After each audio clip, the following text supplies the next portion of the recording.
diberikan kesempatan untuk kita bersama-sama membahas satu buku yang sangat bagus sekali, yang membuat saya banyak belajar gitu ya.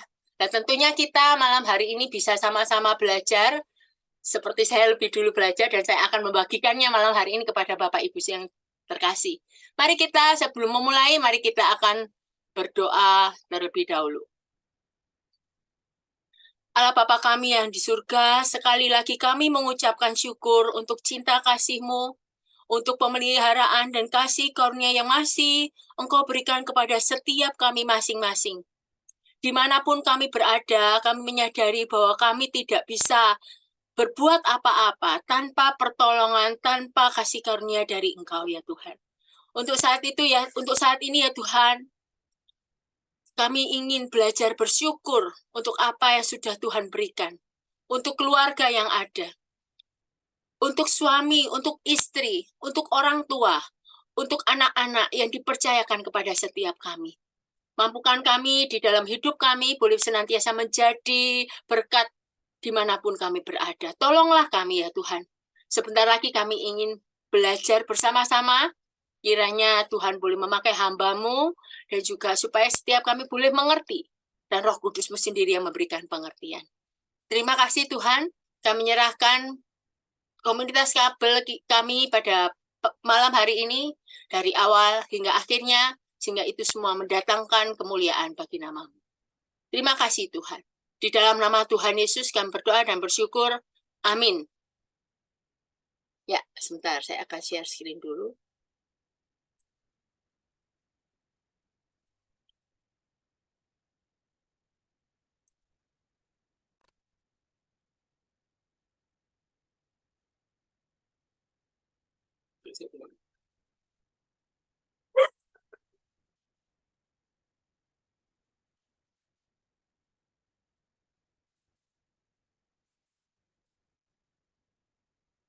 Ya, selamat malam sekali lagi buat setiap kita yang mungkin baru bergabung.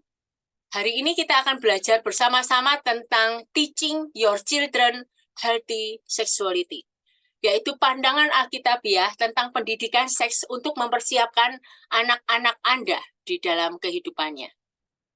Ya, ini sumber bukunya. Nah, di sini saya juga membawa bukunya ini ya. Buku ini ini dari terbitan toko buku Visi gitu ya.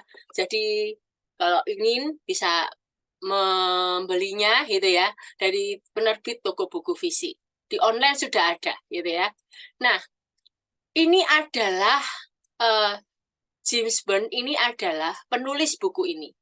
Nah, James Byrne ini mendirikan lembaga pelayanan Homework pada tahun 85. Di mana misinya memberikan pertolongan dan pengharapan bagi keluarga di dalam pergumulan. James Byrne ini memiliki program radio yang namanya sama dengan pelayanannya, yaitu Homework. Pendengarnya sudah 800 komunitas di berbagai tempat dan menjadi pembicara setiap tahun di beberapa negara. Nah, pengarang ini telah banyak mendapatkan penghargaan. Salah satu judul bukunya itu Confident Parenting, ini menjadi buku yang bestsellernya dia, gitu ya. Buku-buku yang lain juga bagus. Nah, dia bersama dengan istrinya Kathy, 3 anak perempuannya itu tinggal di California. Ini singkat mengenai James Byrne, yaitu penulis buku ini. Ya. Nah, Bapak Ibu yang dikasih Tuhan, kalau ditulis ada pertanyaan, berapa banyak dari kita yang mendapatkan pengajaran seks yang sehat, yang berpusat pada nilai-nilai dari orang tua kita sewaktu kita tumbuh dewasa? Coba dipikirkan ya, berapa banyak dari kita yang mendapatkan pengajaran seks yang sehat dari orang tua kita? Nah, ternyata faktanya orang tua kita itu tidak menyampaikan seksualitas yang sehat kepada kita. Nah, sayangnya, karena orang tua tidak menyampaikannya, kita juga tidak melakukan terhadap anak-anak kita.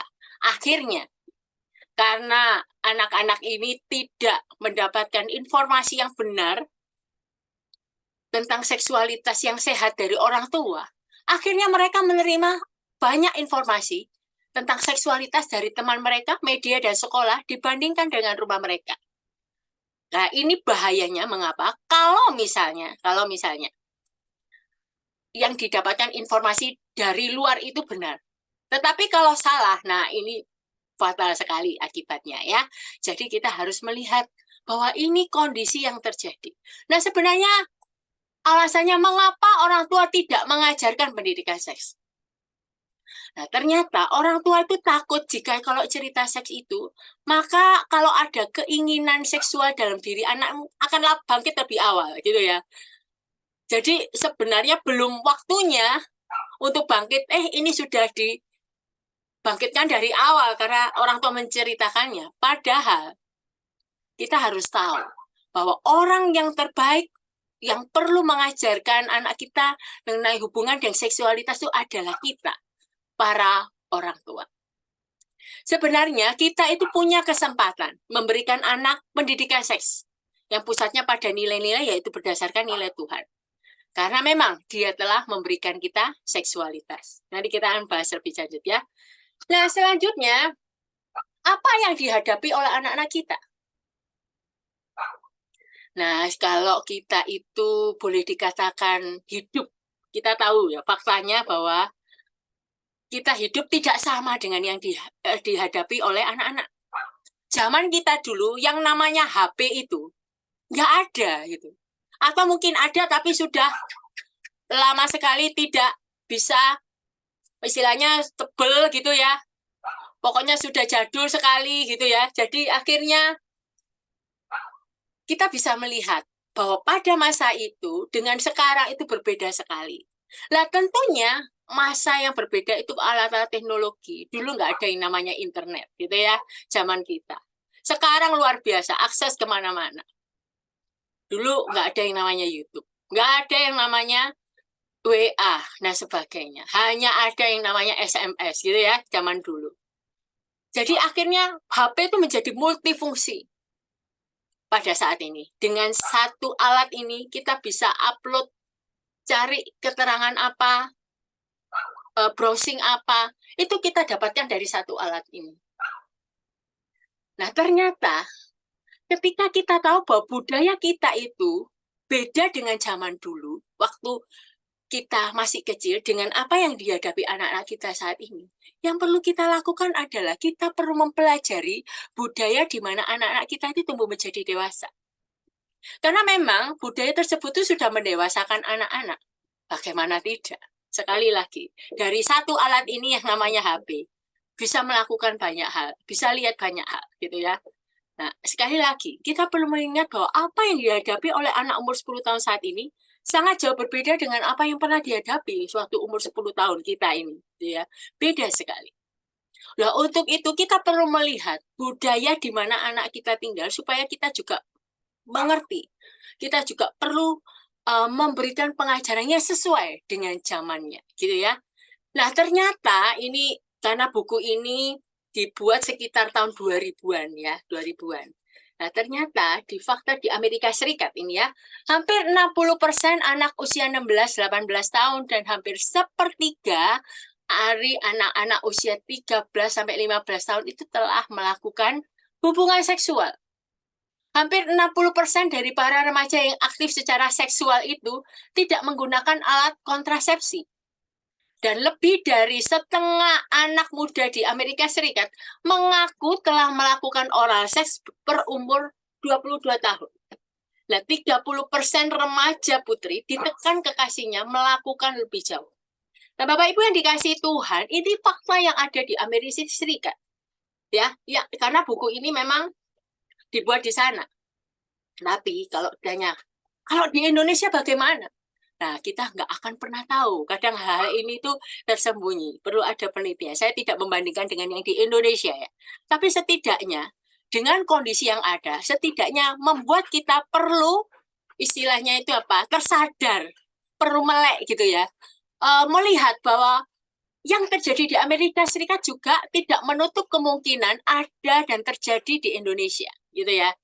Bisa saja di sana itu tidak separah yang di Indonesia, bisa saja. Tapi mungkin bisa sebaliknya. Mengapa saya bisa mengatakan demikian? Karena memang sekali lagi, budaya, teknologi saat ini itu sangat mempengaruhi seluruh kehidupan. gitu ya. Setiap segi kehidupan semakin canggih, moralitas manusia juga semakin rendah dan sebagainya. Banyak hal, ya. Jadi ini perlu aware, perlu warning untuk kita. Ini yang terjadi di Amerika Serikat. Siapa tahu di Indonesia juga pasti bisa demikian, gitu ya. Nah, ini yang ada ketika umur mereka pacaran 12 tahun, 90%, 1% melakukan hubungan seksual sebelum mereka lulus. Yang 13 tahun 56%, yang 14 tahun 53%, 15 tahun 40%, 16 tahun 20%. Nah, memang tidak dijelaskan ini mengapa kok kondisinya makin menurun, tidak dijelaskan. Tapi setidaknya ini membuka mata kita. Sekali lagi, ini kondisi di Amerika Serikat. Ketika mereka berpacaran, bisa saja mereka melakukan hubungan seksual. Itu kondisi yang ada, ya. Jadi ini sangat berbahaya sekali. Nah, sebenarnya sekali lagi, anak-anak pada saat ini, terutama anak-anak kita pada zaman itu, mereka itu menginginkan jawaban. Banyak pertanyaan-pertanyaan yang timbul di dalam diri mereka. Dan sebenarnya tempat yang terbaik yang untuk kita mendapatkan jawaban itu orang tua. Misalnya pertanyaan, ini contoh saja, apakah masturbasi salah? Apakah oral seks diperbolehkan? Jika melakukan oral seks, apakah masih perawan? Apakah Tuhan mengutuk saya jika saya melakukan hubungan seksual? Misalnya pada umur berapa anak laki-laki mengalami ereksi pertamanya? Benarkah kita bisa mendapatkan penyakit kelamin tanpa melakukan hubungan seksual? Apakah Tuhan mengampuni orang Kristen yang pernah melakukan aborsi? Dan lain-lain. Ini pertanyaan ini muncul di dalam pikiran anak-anak kita. Nah, kalau kita tidak memberikan pemahaman yang benar tentang pertanyaan ini, nah, mereka akan mencarinya di luar. Ya, seperti kenyataan yang terjadi. Mungkin ditanyakan, Bu Maria, berarti saya ini orang tua perlu belajar. Nah, segini banyaknya ini pertanyaan-pertanyaan. Ini masih sedikit. Kalau di buku ini banyak sekali pertanyaannya. Jim Pearce ini mendasarkan pertanyaan-pertanyaan dan fakta yang ada ini dari setiap istilahnya responden atau istilahnya yang konseling sama beliau, gitu ya. Nah, memang sebagai orang tua kita perlu belajar. Sekali lagi, budaya saat ini itu yang mengharuskan tanda petik orang tua untuk belajar. Belajar untuk memberikan pemahaman yang benar. Bapak Ibu yang dikasihi Tuhan, gimana saya cara belajarnya? Nah, banyak hal yang bisa dilakukan dari buku, dari mungkin internet, dan sebagainya. Itu tidak menutup kemungkinan kita tidak bisa belajar. Gitu ya. Nah, dari situ, saya sih sebenarnya bisa melihat browsing gitu ya, di mana pemahaman-pemahaman ini diberikan secara Kristen, gitu ya. Memang saya tidak memberikan secara ini di link mana. Kami setidak-tidaknya kita bisa belajar mandiri untuk bisa mengerti, memahami apa yang harus kita lakukan kepada anak-anak kita. Apa pemahaman yang bisa kita berikan. Nah, sebenarnya, nah ini ya, ada 5 hal kunci yang anak perlukan untuk mengembangkan pandangannya sehat akan seksualitas mereka dan hubungan yang lebih baik dengan orang tua mereka. Sekali lagi, mereka tuh menginginkan ada hubungan yang lebih baik. Oleh karena itu, sekali lagi dikatakan, orang tua itu memegang peranan penting. Karena sebenarnya mereka membutuhkan jawaban tuh dari orang tua mereka. Gitu ya. Tentang pandangannya saya tentang seksualitas yang mungkin mereka alami. Yang pertama, yaitu yang perlu dilakukan untuk berbincang-bincang. Nah, komunikasi menjadi kunci untuk mengembangkan seksualitas yang sehat. Anak-anak itu belajar paling baik ketika mereka diskusi. Bukan waktu ayah atau ibu menggurui. Kamu tidak boleh gitu, kamu tidak boleh gitu. Bukan begitu. Tapi anak-anak ini, coba kita ajak mereka diskusi. Mereka akan senang sekali. Dan itu biasanya lebih, lebih berkesan dan lebih diingat. Ketika mungkin kita menceritakan satu kasus gitu ya. Kasus yang terjadi. Mungkin ada di kejahatan atau apapun, coba kita mencoba supaya kita melihat cara pandang, cara mereka berpikir itu bagaimana. Nah, tentunya kalau membuat pengajaran itu perlu norma alami gitu. Jangan, ayo kamu duduk sini, tak ceritain ini. Tentu juga nggak enak gitu ya. Tapi mungkin ketika menceritakan diskusi tentang satu contoh kasus gitu ya, yang berhubungan dengan ini dan itu, misalnya gitu, dengan berkaitan dengan itu. Nah, ini coba gitu, kalau menurut kamu bagaimana? Apakah orang ini benar? Gitu. Nah, ini gimana? Jadi lebih ke sifatnya membuka kesempatan untuk anak itu juga memberikan masukannya, pendapatnya. Sekali lagi, tujuan utama untuk bincang-bincang ini untuk memberikan arti dan nilai seksualitas mereka yang kelak akan membantu mereka memilih hidup di dalam integrasi seksual. Jadi, ketika diskusi itu diberikan dan itu menjadi alami, normal kembali, tentunya setelah anak memberikan pendapatnya, orang tua kemudian menutupnya dengan satu kesimpulan. Gitu ya. Jadi itu membuat apa ya, bincang-bincang ini menjadi satu hal yang enak gitu, sehingga menjadi dirindukan oleh anak itu.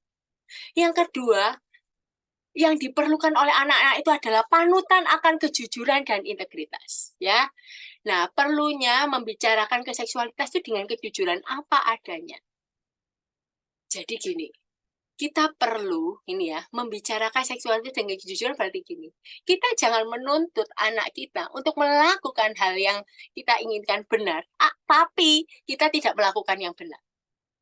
Jadi integritas seksual kita ini, bagaimana kita berintegritas secara seksual, itu berpengaruh besar dalam menciptakan rasa aman dalam diri anak kita. Suatu kali ada seorang ibu yang datang kepada Jimpers. Dia mengatakan, saya ini sudah berkali-kali menasihati anak saya. Dia melakukan seks bebas, berganti-ganti pasangan. Waduh, apa yang harus saya lakukan? Ternyata di balik itu, ibu ini suka berganti-ganti pasangan selama beberapa waktu. Nah, dari sini sebenarnya perlu diketahui bahwa kita perlu punya integritas seksual dulu yang benar sebelum kita menuntut anak kita melakukan hal yang benar, gitu ya. Jadi anak akan belajar bagaimana apa? Oh, mamaku begitu ya, aku ya gitu, enggak ada masalah kan. Jadi ketika ibunya menuntut untuk melakukan satu hal yang benar terhadap diri anak ini, paling dia berkata, loh ibu juga melakukan hal yang salah kok saya melakukan hal yang benar, gitu ya. Nah, hati-hati dengan hal ini. Perlu adanya panutan. Ada satu teladan kejujuran integritas. Amsal 10 ayat 9 mengatakan siapa bersih kelakuannya aman jalannya, tapi siapa berliku-liku jalannya akan diketahui. Hati-hati. Kita tidak dapat mengharap sesuatu dari anak kita bila kita sendiri tidak mau menerapkan nilai yang sama dalam hidup kita. Yang tiga, pengaruh positif dari teman sebaya. Ini yang diperlukan anak-anak itu. Jadi, jangan menganggap rendah pengaruh teman-teman terhadap anak kita. Karena itu bisa memberikan nilai positif dan negatif, gitu ya. Para ahli mengatakan, anak-anak itu mengadopsi nilai kehidupan teman mereka. Untuk itu, nah, perlu kita mengenali siapa teman-teman anak kita beserta keluarganya. Jadi, kalau misalnya temannya baik, punya karakter yang oke, keluarganya juga baik, beri dukungan kepada mereka. Lakukan yang lebih untuk menjaga supaya mereka tetap bisa bergaul dengan sehat. Intinya adalah memprioritaskan pengaruh positif teman sebaya. Jadi kita perlu tahu, ini yang satu hal yang penting, mengenali teman-teman anak kita beserta keluarganya. Saya pernah istilahnya dapat satu cerita. Ada seorang anak itu kecelakaan. Ternyata kecelakaan, jadi waktu itu anak ini tidak terbuka dengan orang tuanya, dia bilang, aku mau pergi. Singkat cerita, anak ini kecelakaan, dan karena kecelakaan yang begitu parah, yang membuat akhirnya dia meninggal dunia. Di sini ketika peristiwa itu terjadi, yang menghubungi orang tua anak ini, yang meninggal ini, dari pihak polisi. Waktu itu orang tuanya bingung, loh, anak ini katanya pergi. Loh, pergi kemana? Nggak tahu teman anak ini, gitu. Ternyata dia itu dibonceng oleh temennya, teman dia, gitu ya. Gitu loh. Akhirnya itu kan kecelakaan dari teman-temannya. Nah, ternyata orang tuanya nggak tahu. Anak ini sahabat sama siapa, punya teman siapa, dia pergi kemana. Tidak ada keterbukaan yang ada. Itu bahaya sekali. Nah, ternyata itu membuat akhirnya kecelakaan dan meninggal dunia.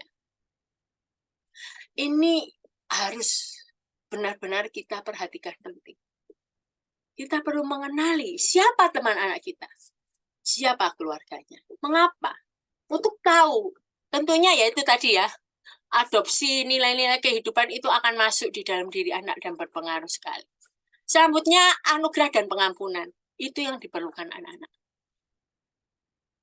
Kita melihat bahwa sebenarnya ketika kita mengembangkan percakapan dengan anak-anak kita tentang seksualitas yang sehat, kita perlu tahu bahwa anak itu perlu bantuan menetapkan standar untuk hubungan relasi serta seksualitas yang positif dan sehat.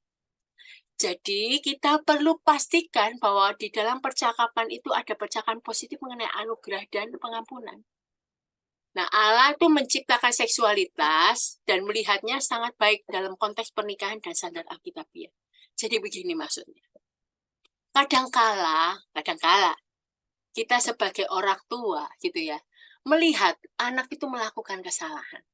Tapi ketika kita tahu bahwa ini tidak benar, coba berikan anugerah kepada dia. Berikan pengampunan kepada dia kalau dia melakukan hal yang tidak berkenan di hati Tuhan. Karena sekali lagi, tidak ada yang sempurna. Nah, ketika hal ini dikungkapkan, itu akan membuka mata hati dari anak ini untuk melihat, oh, aku salah. Gitu ya. Jadi perlunya terbuka, tangan yang terbuka untuk menerima mereka kembali. Gitu ya. Ini yang perlu diperhatikan, diperlukan di dalam diri anak-anak itu. Seharusnya ada lebih baik daripada tidak ada. Maksudnya adalah apa? Kalau kita bilang, waduh ini anak saya sudah terlanjur, sudah besar, sudah kadung besar, saya belum sempat memberikan pemahaman tentang seksualitas yang benar. Dan sebenarnya tidak pernah terlalu dini untuk memulai dan tidak pernah terlambat untuk mulai membicarakan pokok persoalan yang penting ini. Nah, semakin positif dan sehat seksualitas yang diajarkan di rumah, maka semakin berkurang kemungkinan anak-anak melakukan hubungan seks bebas. Kenapa? Karena apa yang sudah dikemukakan, positifnya, sehatnya seksualitas itu diajarkan di rumah. Tentunya anak ngerti, ini yang benar, ini yang tidak benar. Sehingga kemungkinan anak melakukan hubungan seks sehat itu, seks bebas itu menjadi berkurang. Bahkan juga tidak melakukannya, karena dia tahu apa yang benar. Dia sudah mendapatkannya dari orang tua, bukan dari hal lain. Nah, memang nggak mudah ketika kita mencoba untuk membicarakan hal ini. Nah, ada satu cara yang menarik ya.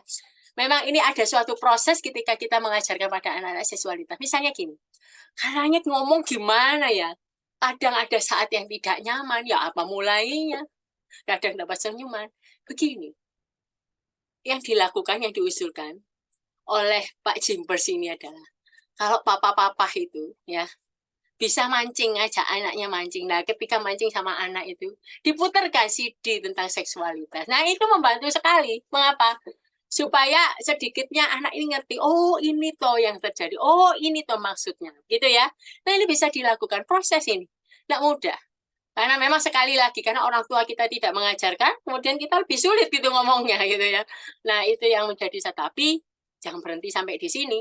Kita perlu melakukannya, walaupun memang nggak mudah. Nah, ini bisa menjadi salah satu saran yang boleh diberikan ya. Nah, pada dasarnya ada perkataan anak laki-laki umur rata-rata 16 tahun berpikiran tentang seks setiap 20 detik sekali. Bahaya sekali. Nah, sewaktu anak muda mencapai pubertas, mereka pikir tentang mengenai hubungan dan seks itu sangat sering. Jadi, sekali lagi, jangan bungkam. Kita harus menolong mereka melihat setiap hal dari perubahan fisik sampai ke perubahan pemikiran adalah normal. Mungkin kita sebagai orang tua kadang nggak ngerti gimana ngomongnya, tapi mencoba melihat. Kalau misal ada perubahan fisik, makin tinggi gitu ya, kemudian banyak hal yang terjadi gitu ya, ketika mulai banyak hal ya di dalam perubahan fisik ya. Kemudian tiba-tiba kok mikirnya kok ke arah sana gitu. Ini perlu disadarkan, perlu diingatkan anak-anak itu oleh orang tua mereka bahwa itu semuanya normal. Karena orang tuanya pun pada waktu mereka berusia itu, mereka juga mengalami hal yang sama.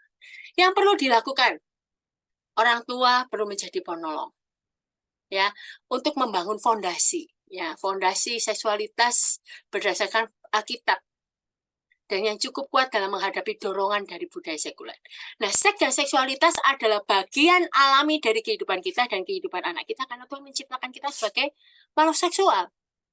Ini hal yang sangat penting. Kita perlu jadi penolong untuk bangun fondasi yang benar terhadap anak-anak ini, sehingga ketika mereka nanti membangun keluarga, setidaknya dia memiliki satu pijakan untuk mereka bisa bersikap atau bertingkah laku.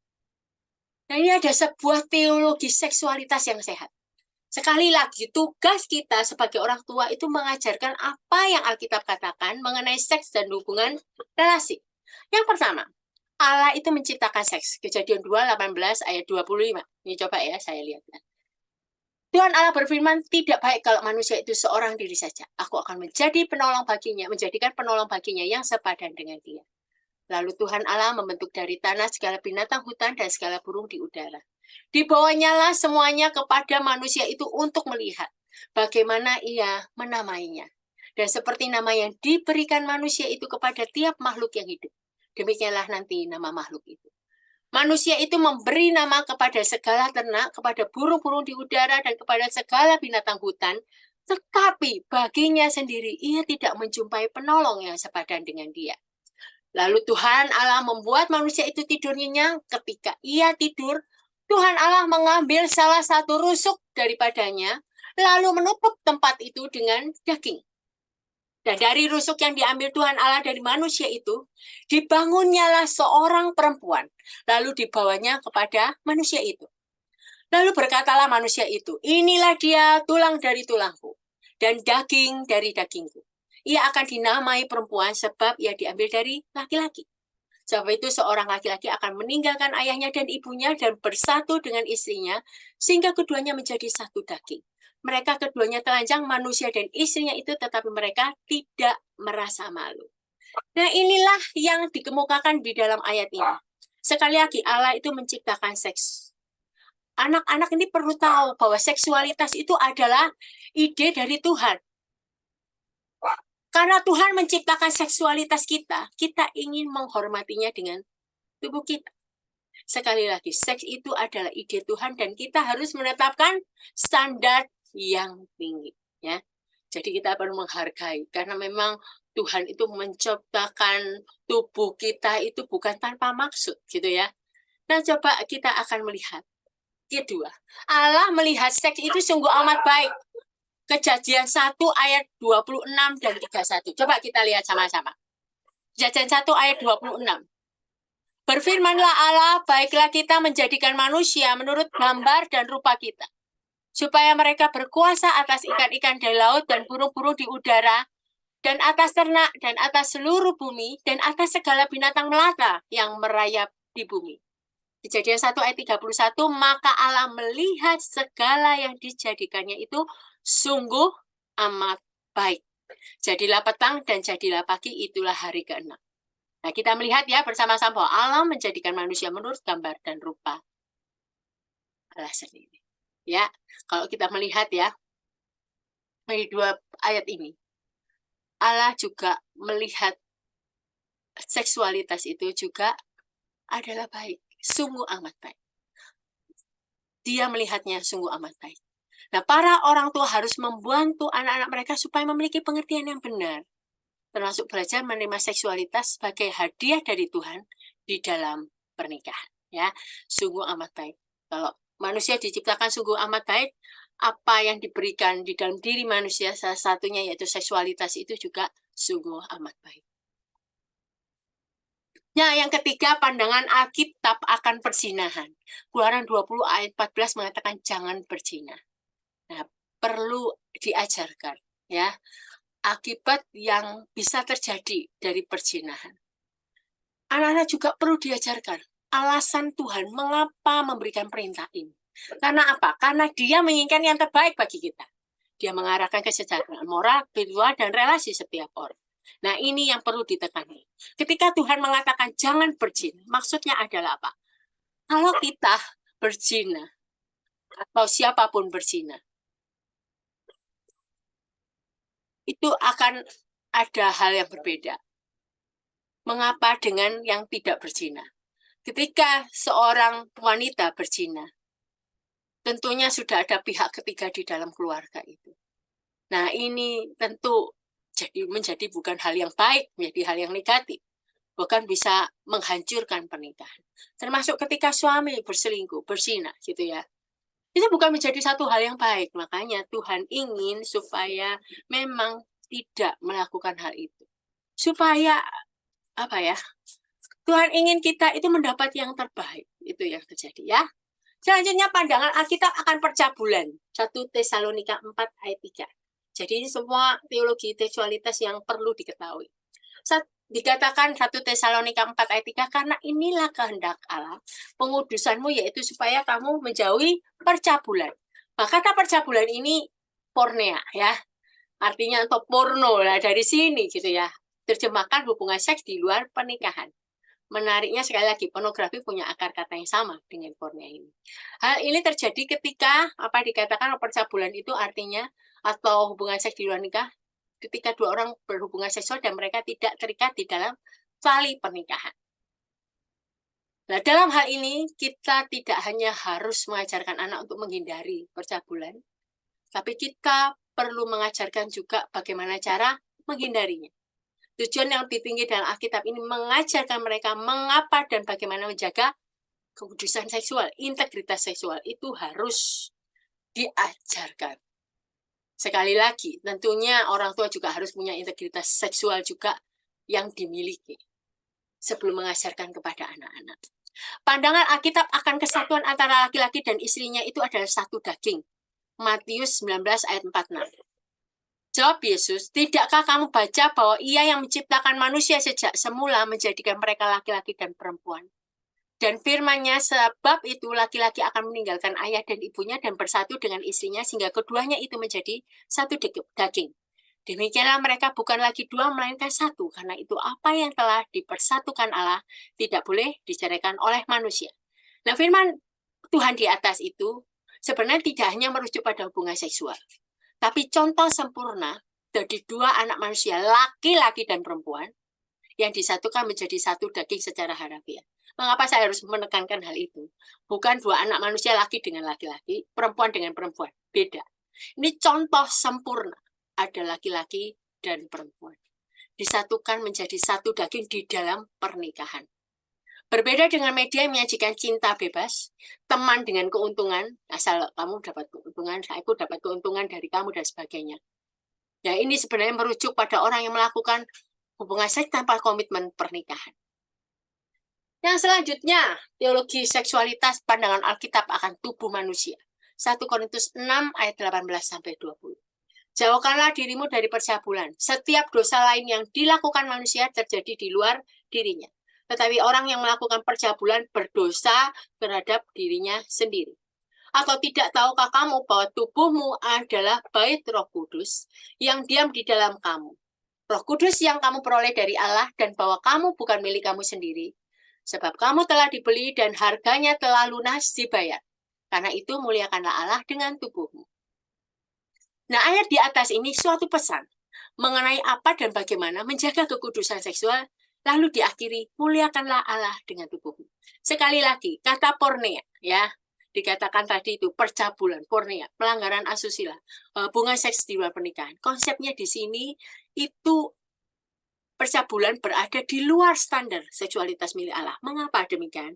Karena dilakukan sebelum menikah, gitu ya. Bukan di dalam ikatan pernikahan. Itu boleh dikatakan demikian.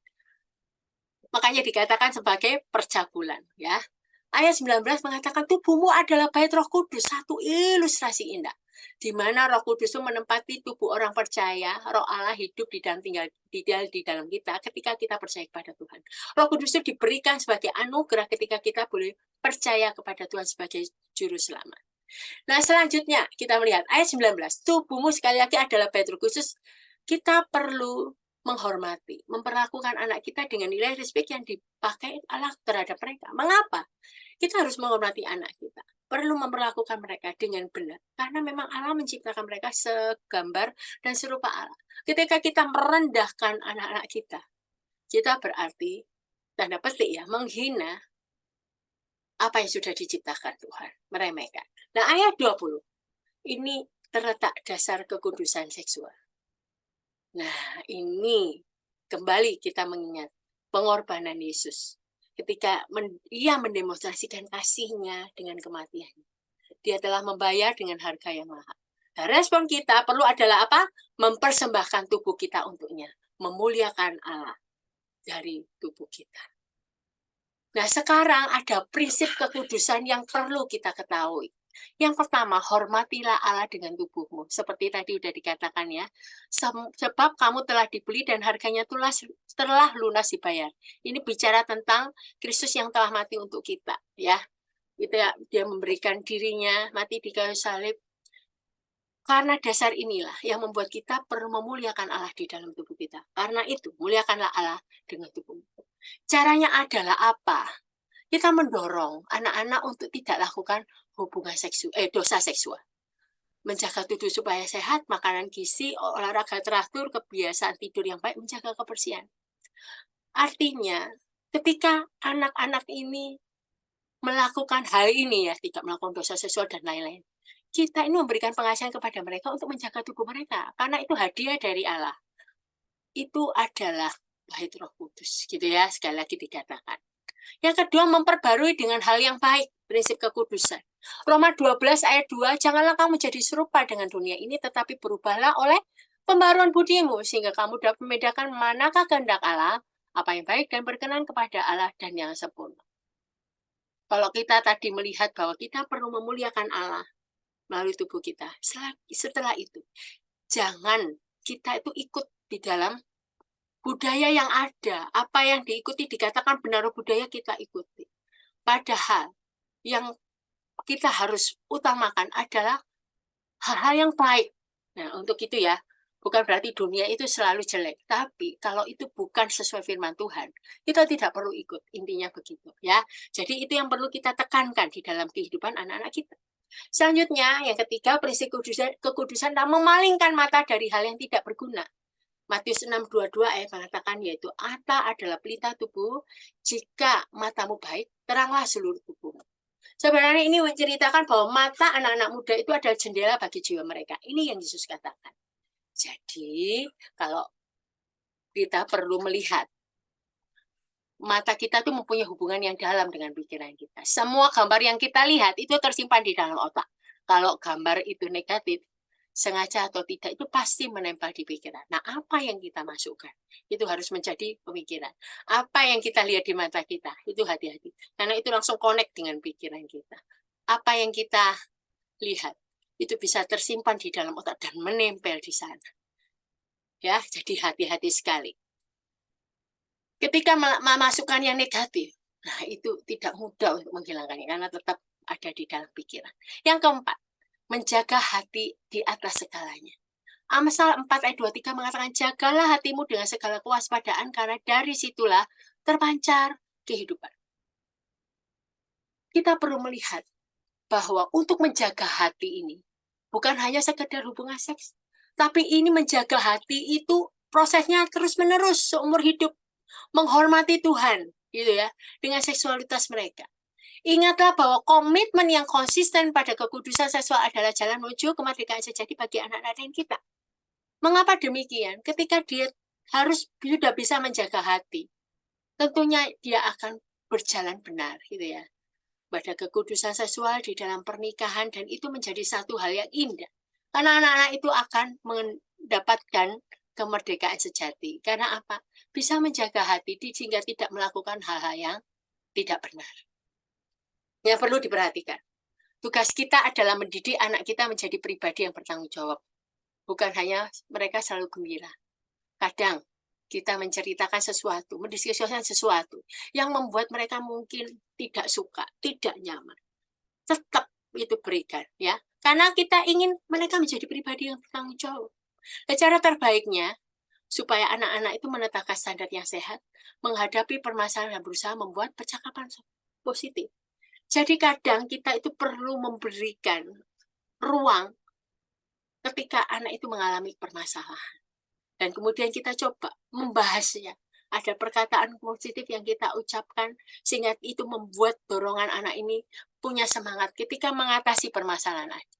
Oleh karena itu, kita perlu sering berkomunikasi, berterus terang ketika diperlakukan. Tentunya tergantung umur anak-anak kita.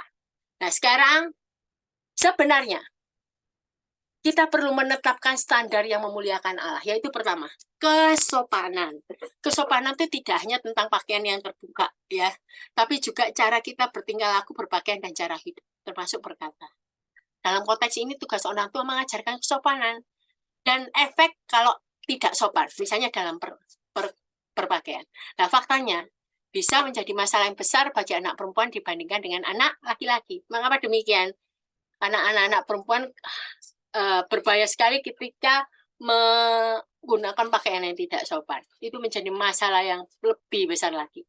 Ada hal-hal yang bisa terjadi, pengaruh yang tidak mudah, efek yang tidak mudah.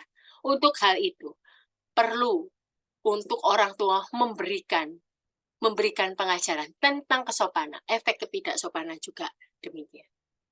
Hati-hati dengan media. Nah, ini yang ada ya. Jadi ini masih berhubungan dengan tadi. Hati-hati dengan media. Faktanya tidak akan jadi lebih baik. Pengaruh buruk media akan terus bertambah. Prinsip masuk sampah, keluar sampah. Ini maksudnya seperti tadi ya. Apa yang kita masukkan di dalam diri kita, di dalam pikiran kita, melalui media, itu bisa keluar juga menjadi sampah. Kalau itu sampah ya keluarnya sampah, gitu ya. Jadi hati-hati. Sifatnya tidak netral. Nah, ini punya pengaruh yang sangat kuat ya. Oleh karena itu perlu adanya kesepakatan antara orang tua dan anak dalam menetapkan standar dan batasan terhadap media, HP, internet, film, dan lain-lain. Perlu disebutkan sejelas-jelasnya. Jadi, kita perlu ada kesepakatan. Kalau pakai HP, berapa jam per hari? Kamu bolehnya jam berapa? Berapa jam? Hari apa saja yang bisa dipakai, dan sebagainya. Film apa saja yang bisa ditonton. Jadi sebelum melihat film, dikonsultasikan dengan orang tua, apakah ini cocok untuk, dan sebagainya. Yang kedua, kalau tadi kesopanan, yang kedua yaitu penguasaan diri.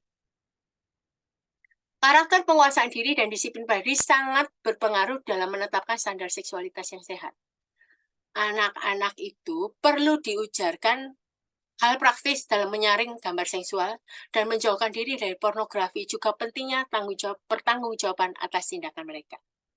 Mengapa demikian? Kita harus menguasai diri, termasuk apa yang ada di pikiran kita. Sekali lagi, apa yang dimasukkan, gitu ya. Ada hal-hal praktis yang perlu diajarkan kepada anak-anak itu. Kalau misalnya ada gambar seksual, apa yang harus dilakukan, gitu ya, supaya bisa menjauhkan diri dari pornografi. Biasanya, kalau kita misalnya tahu bahwa itu tidak benar, ada gambar sensual, kita bisa mengatakan kepada anak kita, tidak usah lihat. Atau perlu istilahnya diblokir gitu loh. Asalnya tidak, istilahnya ditolak lagi, sehingga ketika melihat itu di HP, itu dia bisa menjauhkan diri dari pornografi. Karena pornografi sekali lagi, itu sangat mencandu, sangat membuat mencengkeram gitu. Nanti kita akan bahas setelah ini. Nah, pornografi sekali lagi bisa menyebabkan kecanduan. Dan ketika orang itu kecanduan, akhirnya kadarnya jadi makin meningkat. Jadi hati-hati sekali. Selain itu, kita perlu hati-hati dengan alkohol, termasuk narkoba. Faktanya, anak yang minum alkohol juga cenderung terlibat lebih dalam perilaku yang berisiko dibanding mereka yang tidak minum. 70% mahasiswa mengaku telah beraktivitas seksual karena dibawa pengaruh alkohol. Ya, tentunya pernah dengar ya cerita apapun ya, bagaimana mereka bisa melakukan hubungan seksual itu. Dan mungkin kekasihnya karena pengaruh alkohol. Jadi, tapi kita perlu harus ingat juga, narkoba dan alkohol itu dua masalah yang saling berhubungan, gitu ya. Itu yang terjadi. Misalnya menjadi pelarian. Akhirnya itu yang mereka konsumsi, gitu ya. Selanjutnya, kita perlu, kalau tadi ya dikatakan, kita menetapkan standar yang memuliakan Allah, kita perlu juga membangun fondasi. Nah, ini kita memulai perbincangan ketika anak kita masih sangat muda dan melanjutkannya sampai mereka dewasa. Jadi kita harus memulainya. Ya, semakin alami, berlangsung terus-menerus percakapan itu semakin mudah bagi kita sebagai orang tua dan bagi anak-anak kita untuk memiliki perilaku yang sehat terhadap seks dan hubungan relasi. Cara yang paling efektif adalah sedapat mungkin memanfaatkan momen spontan yang datang daripada bicara secara formal. Ini seperti yang tadi diungkapkan, gitu ya. Jadi ketika anak-anak mendapatkan pemahaman yang benar tentang seks melalui perbincangan itu, menghindarkan anak-anak itu punya perilaku punya perilaku yang tidak sehat, tetapi justru pilihnya perilaku yang sehat terhadap seks dan hubungan relasi. Mengapa? Karena dia tahu apa yang benar, apa yang salah dari perbincangan yang ada. Jadi perbincangan itu tentunya spontan ya, yang datang gitu ya, enggak usah dibuat kaku, formal gitu ya. Nah, selanjutnya topik-topik yang sesuai umur. Nah, ini satu hal yang penting. Mengapa? Karena di sini kita akan belajar. Kalau anak usia segini, kita perlu ngomong apa gitu ya. Gitu ya, apa yang perlu dibutuhkan di tahapan itu untuk mengajarkan seksualitas. Yang pertama, Allah menciptakan laki dan perempuan, misalnya untuk usia 3-5 tahun. Tema yang penting di dalam tahapan usia ini, fondasi dasar bahwa Allah menciptakan kita dan tubuh kita, termasuk menciptakan anak laki-laki dan perempuan, ayah serta ibu. Allah mencintai dan menginginkan kita menghormatinya dengan tubuh kita. Kita perlu juga membahas keselamatan pribadi dan sentuhan apa yang pantas dan tidak pantas dari orang yang tidak kenal, babysitter, atau bahkan anggota keluarga sekalipun. Nah, ini hal yang penting ya. Jadi, ketika anak usia demikian, yang dikatakan, ini apa ya? Kita kan sudah tahu ya, ini hidung, biasa anak kecil kan gitu, ini mata, kita belajar ya. Semua ini Tuhan ciptakan. Kita juga diciptakan, ada kakak, ada adik, gitu, ada ayah, ada ibu, semua diciptakan. Nah, gitu ya. Nah, setelah itu mengatakan bahwa bagian tubuh kita ini bukan untuk disentuh, misalnya orang lain. Kalau misalnya papa atau mama sentuhan sayang itu nggak apa-apa, tapi kalau orang lain hati-hati. Nah, seperti itu ya. Diberikan pemahaman gitu supaya gini, kalau misalnya orang lain begini gitu hati-hati. Nah, itu ya. Jadi lebih ke konteks yang lebih mudah, lebih bisa apa ya? Dimengerti oleh anak itu. Misalnya begitu ya. Perlu diingatkan Allah menciptakan setiap bagian tubuh. Hidung untuk apa? Untuk bernafas. Telinga untuk apa? Untuk mendengar. Mulut untuk apa? Berbicara. Ya. Dan kita perlu tekankan bahwa anak-anak perlu senang dengan seluruh tubuhnya. Ya. Dan kalau mereka mau nanya apapun bisa. Misalnya, kenapa kok kakak begini? Kalau aku enggak. Gitu ya, seperti itu ya. Kalau kakak kok punya penis, saya enggak ada. Gitu ya. Nah, itu hal-hal yang perlu harus dikemukakan. Katakan saja bahwa memang Allah menciptakan laki dan perempuan itu berbeda. Seperti ayah berbeda dengan ibu. Gitu ya, dikasih contoh aja yang ada. Gitu ya. Tapi semua ini baik, semua yang diberikan tubuh-tubuh kita itu baik. Mengapa? Bisa berfungsi sebagai mana adanya. Misalnya, tangan untuk apa, kaki untuk jalan, nah gitu ya. Jadi itu membuat anak-anak, iya ya, senang saya punya tubuh. Saya ini senang punya tubuh ini, karena itu Tuhan berikan. Nah, itu yang perlu dipentingkan. Umur 6-9 tahun, ada waktu keingintahuan muncul. Nah, tingkat ini merupakan perkembangan di mana anak-anak sangat ingin tahu. Saatnya kita mulai memperkenalkan dasar seksualitas. Allah menciptakan laki-laki dan perempuan secara berbeda dengan tujuan tertentu. Nah, ini mungkin lebih dalam. Dengan pemahaman akan keingintahuan mereka, kita perlu memperkenalkan anatomi tubuh manusia yang paling dasar dan bagaimana Allah menjadi bagian dari setiap keluarga, mulai dari pembuahan sampai kepada kematian. Nah, ini kita bisa mungkin dari buklet atau apa, anatomi tubuh manusia paling dasar. Ini apa, ini apa. Dengan demikian anak tahu fungsi-fungsinya apa. Dan Allah juga turut ambil bagian gitu ya ketika proses pembuahan itu sampai pada kematian itu terjadi. Ya. Selanjutnya, menjaga dirimu sendiri kudus usia 10-13 tahun ini the purity code. Apa ini? Salah satu pesan penting dalam tahap perkembangan adalah fakta bahwa tubuh kita adalah dari Allah, hadiah dari Allah, dan kita dapat menjalankan prinsip kekudusan. Seperti tadi dikata, prinsip kekudusan. Memang banyak perubahan terjadi pada tahap ini dan pubertas adalah waktu di mana perubahan ini terlihat dengan jelas. Nanti kita akan melihat di slide setelah ini. Ini adalah tahapan utama untuk memperkenalkan bahwa seksualitas adalah hadiah dari Tuhan, digunakan dalam ketaatan kepadanya. Maksudnya adalah apa? Seksualitas itu hadiah dari Tuhan di dalam pernikahan. Ya, jadi ini lebih detail lagi apa yang perubahan yang terjadi gitu ya. Seperti ya adanya tumbuhnya rambut di bagian tubuh tertentu. Nah, seperti itu. Nah, kemudian kalau pubertas itu tambah terlihat lagi. Kemudian yang laki-laki ada jagung. Kemudian makin membesarnya payudara. Nah, itu menjadi satu hal yang perlu diterangkan dalam tahap ini. Nah, memang pada akhir tahap ini perlu dibahas lah ini hubungan laki dan perempuan sampai pornografi di internet, pengaruh budaya, tekanan dari teman sebaya, kesopanan bercumbu, juga anugerah serta pengampunan. Itu semua didiskusikan. Bisa menjadi salah satu sarana mungkin dari internet yang ada, mungkin dari HP melihat banyak hal. Ya, kisahnya Tuhan beri hikmat buat kita gitu. Apa yang kita ingin berikan di masa ini. Nah, tentang menentukan bagaimana, kapan, dan di mana dalam mendiskusikan masalah seksual dengan anak kita. Ingatlah bahwa setiap anak berbeda, bahkan dalam kelompok usia yang sama sekalipun. Tanggapan setiap anak berbeda. Simpsons punya ada tiga anak perempuan ini berbeda-beda. Yang pertama kalau diceritain tentang pendidikan seksualitas diem. Tapi yang kedua cerita terus. Nah, ini kita perlu melihat gitu ya. Berbeda. Maka dari itu pemberian pendidikannya juga berbeda. Nah, kita selanjutnya yang sesuai umur yang terbaik dari Allah untuk tubuh, pikiran, dan hatimu. Usia 14 sampai 18 tahun. Nah, tahap ini pekerjaan kita sebagai orang tua belum selesai. Ya, jadi saat ini tidak boleh ada percakapan yang ditangguhkan oleh orang tua. Jangan sampai ada yang utang gitu loh, yang tidak dikemukakan. Anak-anak ini sangat rentan. Mengapa? Pada masa ini mereka melewati tahap coba-coba. Coba aku mulai gini, aku kayak gini. Kalau ini tidak kita terangkan, gitu, bahaya gitu. Ini hati-hati. Nah,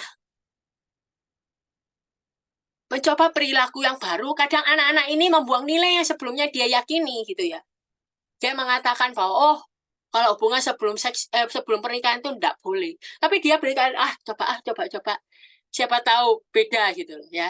Nah, ini percakapan dengan moral yang jujur dan tanpa malu-malu bersama anak kita akan buat anak-anak kita lebih mudah dalam mengendalikan seksualitas mereka pada tahap yang penting ini. Sekali lagi, proses untuk mengatakan pada anak-anak kita itu tentang hal-hal yang berkaitan dengan seksualitas tidak buat nyaman. Tetapi kita perlu mengatakannya dengan jujur, tanpa malu-malu, ya, karena dia akan menjadi lebih sehat di dalam seksualitas mereka, gitu ya. Nah, ritual atau nggak bersejarah ini apa? Nah, gini ya, ini kita perlu merayakan, ya. Ketika anak-anak itu sudah mulai berkembang tubuh mereka, ada perubahan, perlu dirayakan. Makanya dinamakan pengalaman ritual tonggak bersejarah. Sehingga anak-anak itu bisa mengingat, oh ini tuh aku ngalamin ini. Misalnya seorang anak perempuan baru pertama kali hari itu uh, menstruasi. Nah, ini dirayakan, gitu ya. Dirayakan di antara keluarga sendiri, mungkin menunjukkan bahwa oh anak ini dihargai gitu. Dan kita sebagai orang tua memberkati perkembangan mereka, mengucap syukur kepada Tuhan sudah memberikan kepada anak perempuan kita itu apa perempuan ini menjadi lebih dewasa ya. Jadi kalau kita menghargai, memberkati perkembangan mereka, itu membangun relasinya akan jadi indah. Jadi jangan sampai dilewatkan untuk tidak merayakannya. Nah, sekaligus ya, ini kita melihat pubertas selanjutnya. Kalau perempuan itu di Indonesia ini 10 sampai 14 tahun, laki-laki 12 sampai 16 tahun. Memang perempuan lebih dulu untuk dewasa. Makanya biasanya kan pikirannya lebih berbeda dengan anak-anak pada usia yang sama. Nah, pada tahap ini anak mulai melihat dan merasakan perubahan yang berlangsung dari dalam dan luar tubuh mereka. Ya, tetapi banyak yang tidak mendapatkan sudut pandang orang tua. Nah, disinilah kita perlu berbincang, berdiskusi, sebelum dan sementara perubahan tersebut berlangsung. Misalnya anak itu bisa bertanya, mengapa ya aku gini? Mengapa kok aku gini? Mengapa kok aku gini? Ya, tentunya sekali lagi bisa bahas buku, ada buklet, diagram anatomi, diskusikan topik dan fakta yang sering tidak nyaman sebenarnya, tapi itu kedepannya akan jadi lebih baik. Diskusikan dan perbincangkan bagian tubuh wanita, pria, ya, misalnya hal umum hubungan seksual, mimpi basah, kehamilan, melahirkan. Nah, kalau bahas bagian tubuh pria dan wanita tentu lebih spesifik ya, misalnya rahim, apa dan sebagainya gitu ya, untuk wanita apa, pria apa. Nah, daftar topik bisa begini. Di antaranya sentuhan yang pantas dan tidak pantas itu apa? Kekerasan seksual itu apa? Kebersihan itu apa? Reproduksi apa? Membangun teologi seksualitas yang benar itu apa? Yang perlu kita diskusikan dan perbincangkan. Ini topik-topik yang banyak. Misalnya penyakit menular seksual itu apa? HIV apa? Kumpul kebo gimana? Apa? Tekanan teman sebaya, masturbasi, aborsi. Mengapa harus menunggu pengendalian diri dan disiplin bagi godaan, menetapkan batasan? Banyak hal topik yang bisa kita diskusikan dan perbincangkan. Sekali lagi kepada anak-anak ya. Nah, selanjutnya ini bahaya sekali. Ada 3 rantangan terbesar yang anak-anak hadapi. Dan beberapa tahun ke depan juga ya, saat ini sudah mulai. Yaitu pertama media. Nah, jurnal kesehatan pediatrik itu pemaparan seksual antara 12 sampai 14 tahun itu meningkatkan kemungkinan seks dini di kalangan remaja sebanyak 30%. Survei nasional mengatakan 3 dari 4 remaja yang usia 14 sampai 17 tahun percaya bahwa muatan seksual di HP termasuk video musik mempengaruhi perilaku seksual teman mereka. Dengan demikian, tontonan media di rumah harus dimonitor karena sebagai orang tua harus melindungi anak-anak kita. Ya. Yang kedua, pornografi. Nah, ini ya seperti saya tadi ungkapkan. Faktanya, pornografi mungkin mempunyai kesempatan yang paling besar dalam merusak nilai-nilai dan moral generasi ini. Padahal industri pornografi itu triliunan dolar. Itu sedang merasuk jiwa generasi ini. Ini sangat kuat, bisa merebut anak mana saja di rumah mana saja saat ini. Dan itu menyebabkan kekacauan. Dalam hal ini, bantu anak-anak untuk mengerti ketika mereka melihat pornografi dengan mudah, mereka dapat menjadi pecandu seks. Hati-hati. Jadi kalau tadi media kita perlu kontrol, ini kita perlu memperhatikan dan perlu mengajarkan pada anak-anak. Kalau mereka terjerumus di dalam pornografi, hati-hati. Akan menjadi pecandu seks. Kecanduan seks menghancurkan keluarga, mengakibatkan orang memandang lawan jenis sebagai objek seks, dan merusak moralitas orang-orang yang benar-benar baik. Kita tahu sama-sama sering kali terjadi. Karena sekumpulan anak-anak mungkin masih SD, yang dikatakan setelah menonton film porno, nah akhirnya dia mencoba orang yang bisa dijadikan sasaran untuk pelampiasan seksualitas yang mereka alami. Itu yang terjadi. Akhirnya dia memperkosa mungkin seorang gadis atau apa. Itu yang terjadi. Ketika seseorang kecanduan seks bisa menimbulkan banyak kekacauan. Itulah sebabnya mengapa para orang tua wajib untuk tidak sama sekali memberikan toleransi terhadap pornografi di rumah. Misalnya kita perlu memonitor penggunaan komputer, meninjau ulang semua musik, film, dan penggunaan HP. Selanjutnya, nah ini kalau ini yang memang kondisi yang ada di Amerika. Tapi ini juga yang ada rintangan terbesar yaitu hubungan seks melalui mulut atau oral seks, ya. Ini mungkin di sana, tapi kita nggak tahu juga kondisi di Indonesia bagaimana. Tapi ini membuat kita harus waspada. Nah, sebuah penelitian terbaru melaporkan bahwa lebih dari 54% anak berusia 15-19 tahun berkata bahwa mereka telah melakukan oral seks. Ingat, oral seks adalah seks, ya. Karena jika kita melakukan kontak dengan alat kelamin, kita itu telah melakukan hubungan seksual. Banyak orang mengatakan oral seks itu bukan seks. Bukan. Tapi sebenarnya itu adalah hubungan seksual. Mengapa? Karena sudah ada kontak dengan alat kelamin. Nah, faktanya banyak sekali kaum muda yang tidak menyadari bahwa ketika oral seks mereka lakukan, itu dapat mengakibatkan penularan penyakit menular seksual, PMS. Dalam hal ini, sekali lagi, oral seks juga melibatkan emosi. Nah, yang memprihatinkan adalah ini, banyak orang tua yang menunda perbincangan topik yang sukar sampai akhirnya terlambat untuk membuat perbedaan dalam kehidupan anak mereka. Mereka menunda. Dipikir anak ini, oh masih lugu, masih oke, masih umur segini, tapi hati-hati. Jangan sampai karena kita menunda pembicaraan, akhirnya anak-anak itu bertingkah laku yang merugikan. Nah, konsekuensi seks di luar pernikahan. Nah, ini coba kita akan melihat. Kalau ada melakukan seks di luar pernikahan, itu konsekuensinya apa? Pertama, konsekuensi fisik. Ya, seks bebas sering terjadi memang secara spontan, mengakibatkan keprihatinan yang mendalam, menyebabkan penyakit menular seksual PMS dan kehamilan yang tidak diinginkan. Ini konsekuensi fisik. PMS. Setiap tahun di Amerika Serikat, lebih dari 12 juta orang terinfeksi PMS. Hampir 3 jutanya adalah remaja. Ini suatu epidemi membisu, karena apa? Ini membuat malu bagi korban, sehingga seringkali jarang dibahas dan ditangani dengan baik. Faktanya, kebanyakan orang yang berumur 25 tahun ke bawah yang aktif secara seksual akan terkena PMS ini. Kebanyakan karena biasanya memiliki lebih dari satu pasangan sebelum mereka menikah. Berganti-ganti pasangan. Nah, ini PMS ya, maaf bukan PMD. Semua PMS bisa ditularkan tidak hanya lewat hubungan seks. 1 dari 4 anak remaja tertular PMS setiap tahunnya. Nah, ini kita harus memandang secara serius. Sekitar 25% orang Amerika terjangkit penyakit alat kelamin herpes.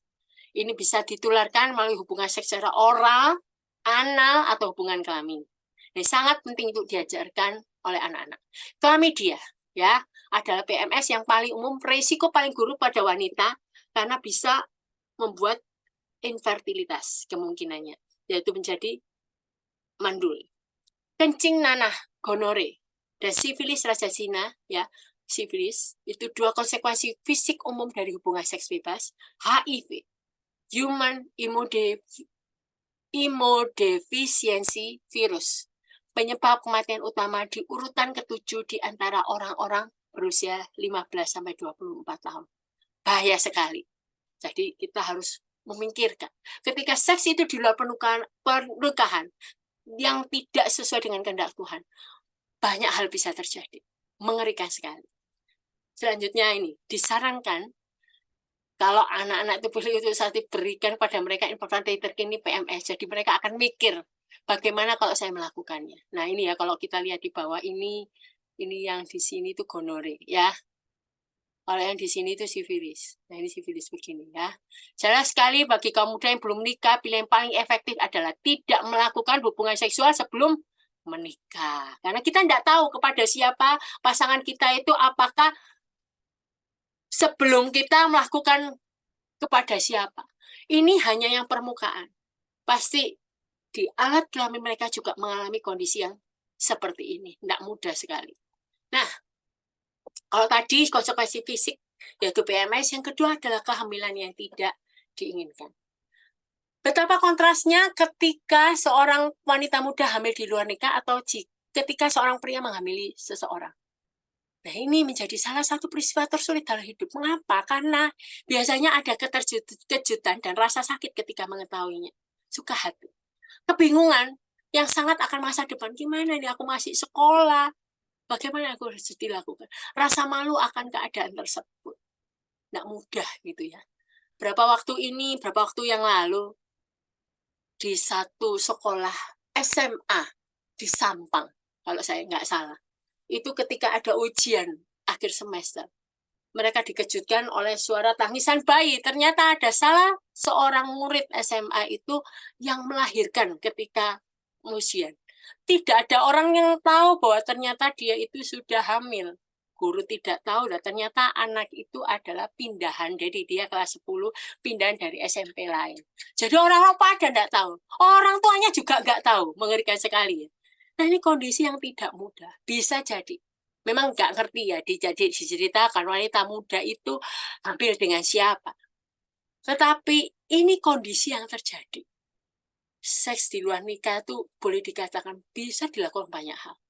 Ketika itu dilakukan ada kehamilan, bisa jadi orang-orang yang tidak siap terima konsekuensi itu. Kadang membuang bayinya, kadang membunuh bayinya. Banyak hal. Ketika satu dosa dilakukan, itu merembet ke dosa-dosa yang lain. Bahaya sekali. Nah, faktanya ternyata 9 dari 10 kasus, si pria ini tidak bertanggung jawab. Kalau misalnya pacarnya itu hamil di luar nikah. Ya, peristiwa banyak ya. Ketika tahu bahwa pacarnya hamil, nggak siap pria ini. Kadang apa yang terjadi? Membunuh pacarnya yang hamil, gitu ya. Jadi, kondisi ini memang terjadi. Mengapa demikian? Karena mereka dalam kondisi bingung. Apa yang harus dilakukan? Nggak ngerti. Padahal itu nggak mudah, gitu ya. Ketika hal itu terjadi, memang nggak mudah. Mereka hanya menginginkan fine-fine-nya saja, tetapi tidak memikirkan konsekuensi. Ketika konsekuensi itu terjadi, jadi lebih resikonya bukan satu hal yang mudah, gitu ya. Nah, mengapa bisa terjadi kemudian? Nah, ini perlu disadari bahwa para remaja tidak siap menjadi orang tua. Entah itu dari pihak wanita atau entah itu dari pihak pria, ya. Mereka tidak siap. Ya. Untuk itu, penting orang tua berbicara, termasuk para pria muda, mengenai akibat kehamilan sebelum adanya pernikahan, diceritakan. Nah, ini perlu penting supaya anak-anak ini mengerti, oh, saya perlu untuk bersikap tegas, gitu ya. Nah, kalau misalnya anak perempuan kita hamil di luar nikah, ingatlah bahwa kita akan tetap mencintai mereka. Karena dia memang anak kita dan juga janin yang dia kandung. Menerima ibu dengan keberadaan janin. Tidak aborsi. Aborsi tidak menyelesaikan masalah. Banyak orang-orang yang melakukan aborsi bukan menjadi lebih baik, tapi bisa membawa kematian. Nah, alternatif lain kalau enggak, misalnya bagaimana ini kondisinya? Bisa adopsi, diadopsi, atau sebaliknya, mengasuh anak itu. Dan memang ternyata memang kondisi yang ada, banyak ibu-ibu muda ini yang mengasuh anak itu. Ya.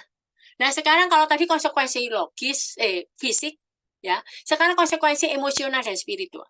Nah, tentu ada rasa penyesalan ketika melakukan seks itu.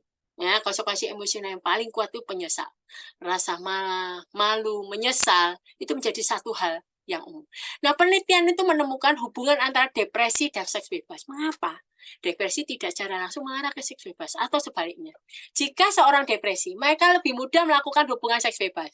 Dan jika mereka melakukan hubungan seks bebas, mereka lebih mudah dapat depresi. Nah, ini terjadi pada anak-anak di SMP dan SMA. Hati-hati sekali. Istilahnya kalau depresi kan dia tertekan, dia kemudian arahnya dilampiaskan di dalam hubungan seksual itu, seks bebas itu. Jadi hati-hati ya, ini tidak mudah, memang tidak mudah. Selanjutnya topik yang begitu marak yaitu pelecehan seksual. Nah ya, pelecehan seksual itu boleh dikatakan satu kondisi yang boleh dikatakan terjadi marak ada gitu ya. Kalau kita melihat media-media yang ada itu banyak terjadi pelecehan seksual. Nah, memang pelecehan seksual itu banyak bentuknya. Misalnya, anak dibuat tidak nyaman oleh perilaku seksual orang lain, gitu ya. Nah, misalnya begini. Pernah ada satu peristiwa, ketika saya masih SMP di salah satu mall, memang salah satu liftnya itu tersudut, ya. Jadi jarang orang menggunakan lift itu, gitu ya. Menggunakan lift itu. Jadi yang terjadi adalah saya dengan teman-teman saya SMP itu masuk ke lift itu, gitu ya. Ternyata di dalam ada seorang laki-laki. Nah, seorang laki-laki yang tiba-tiba memanggil kita semua. Ternyata dia tuh membuka resleting celananya dan menunjukkan, maaf, penisnya, gitu ya. Nah, sebenarnya itu tidak apa-apa, tidak apa-apa. Tapi ternyata itu saya dan teman-teman saya sudah dibuat tidak nyaman toh dengan kondisi yang ada. Sehingga akhirnya apa? Sebenarnya kita ini mengalami pelecehan seksual walaupun tidak secara nyata begitu ya. Ternyata itu salah satu bentuknya gitu ya. Selanjutnya, pelecehan seksual itu terjadi dalam bentuk misalnya ucapan berbau seks secara tidak langsung.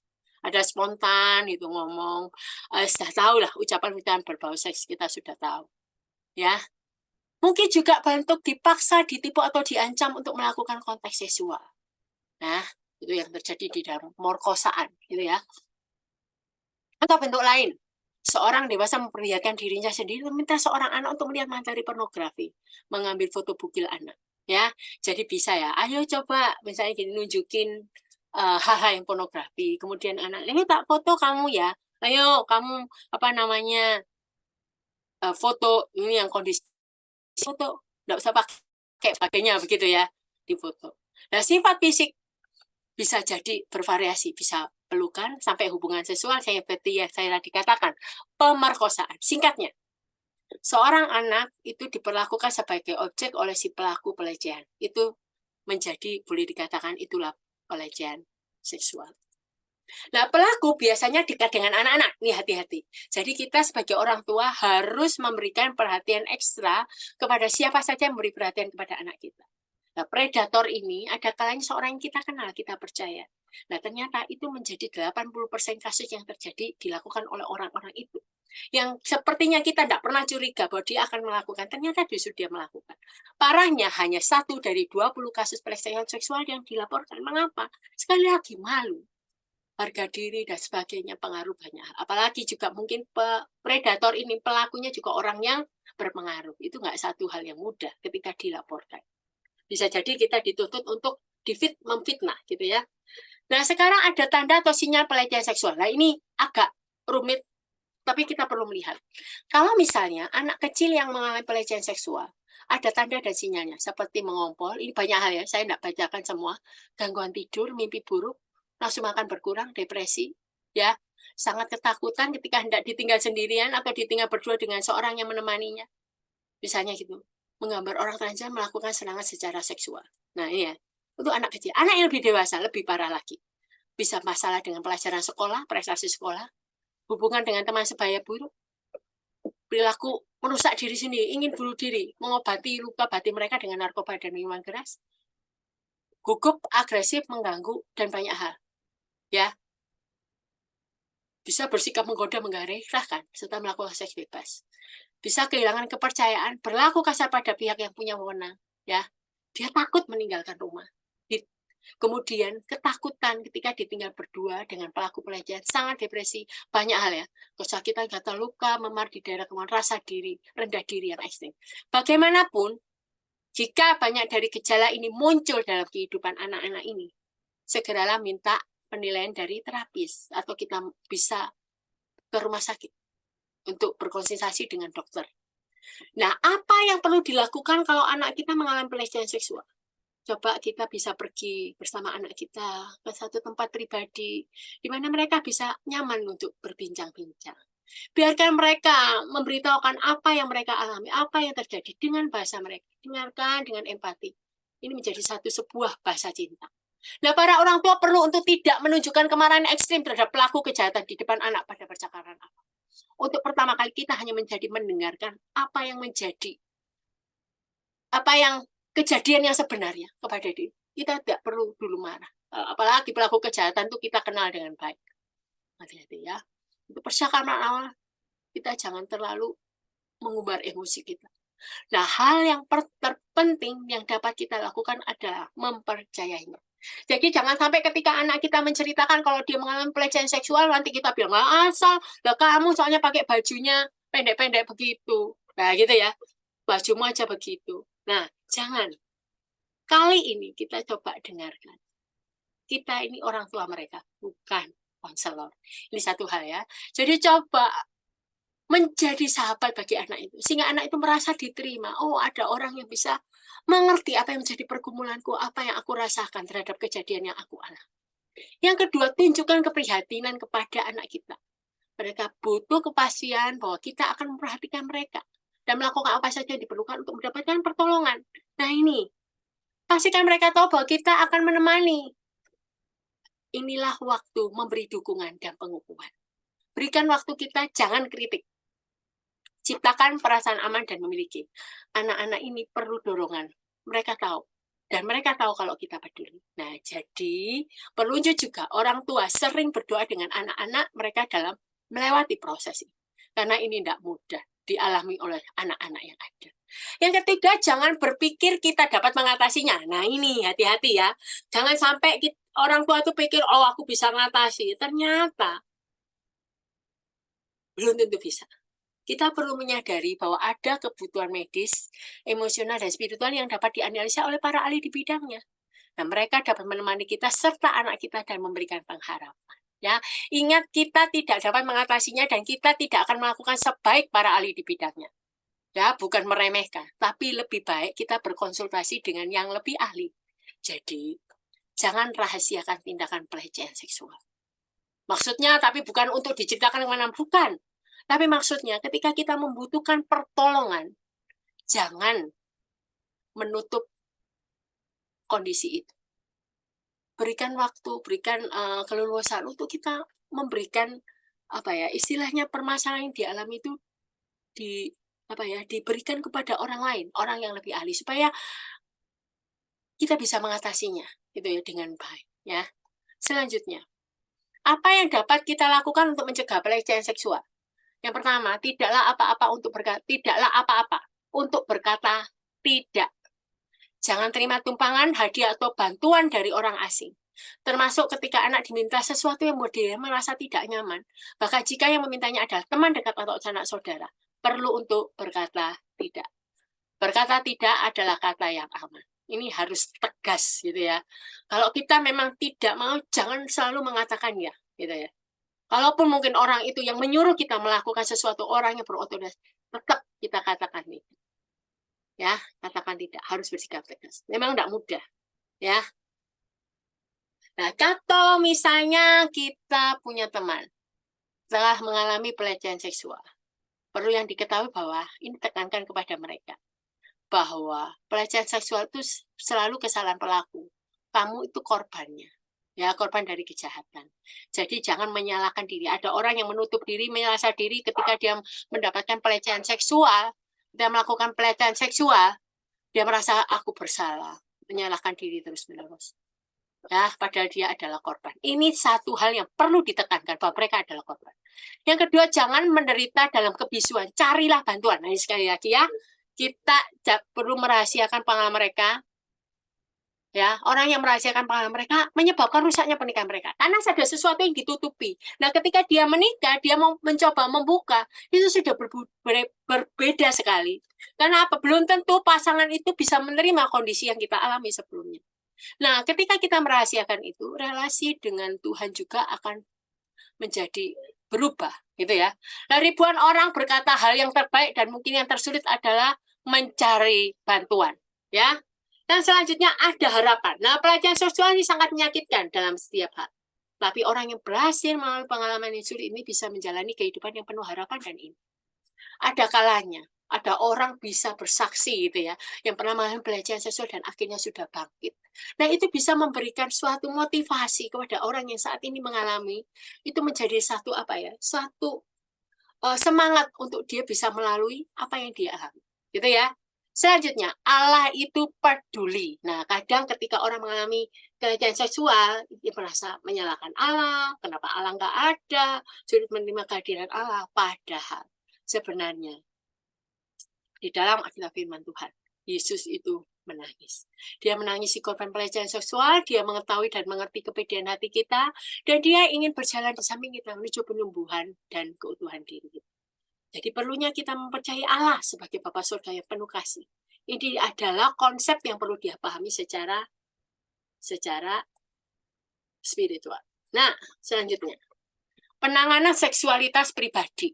Nah, kita harus mengusahakan hidup dalam seksualitas yang sehat sebelum kita membantu anak-anak kita. Seperti tadi, kita perlu punya integritas seksual dulu sebelum kita menuntut anak kita atau membantu anak kita, menolong anak kita memiliki kehidupan seksualitas yang sehat. Yang perlu kita lakukan bagaimana? Yaitu jujurlah dengan sungguh-sungguh kalau kita ini dulu mengalami kerusakan. Ya, kalau kita mengalami pengalaman masa lalu yang tidak sehat, kalau saat ini masih bergumul, hadapilah. Silakan untuk konseling kalau perlu. Jika sesuatu dalam hidup kita rusak membangun, kita perlu memperbaiki. Ya, Amsal 11 ayat 14 mengatakan, jikalau tidak ada pimpinan, jatuhlah bangsa. Tetapi jikalau penasihat banyak, keselamatan ada. Bisa jadi kita cenderung menekan atau mengabaikan luka dan sakit jika dihadapkan dengan seksual. Tapi sadari bahwa kalau kita mengabaikan dan menekan itu akan mempengaruhi hal lain dalam hidup kita. Sehingga menghalangi anak kita untuk melihat seksualitas mereka sendiri secara sehat. Sekali lagi, tidak ada manusia yang kuat. Manusia itu rentan. Kalaupun dia mengalami, kita perlu mengakui. Jangan ditutup, jangan diabaikan. Ketika itu ditutup atau ditekan, sekali lagi itu akan berpengaruh ke depan. Dan anak-anak bisa melihat ketidakteladanan yang ada dalam diri kita. Tidak ada nilai teladan. Yang kedua, ciptakan keintiman dalam pernikahan kita. Ini penanganan setelah tadi ya. Yang pertama, membereskan dulu, mengaku jujur. Kita intiman tidak hanya sekedar hubungan fisik dan seksual, namun juga lebih mengenai pertalian emosi.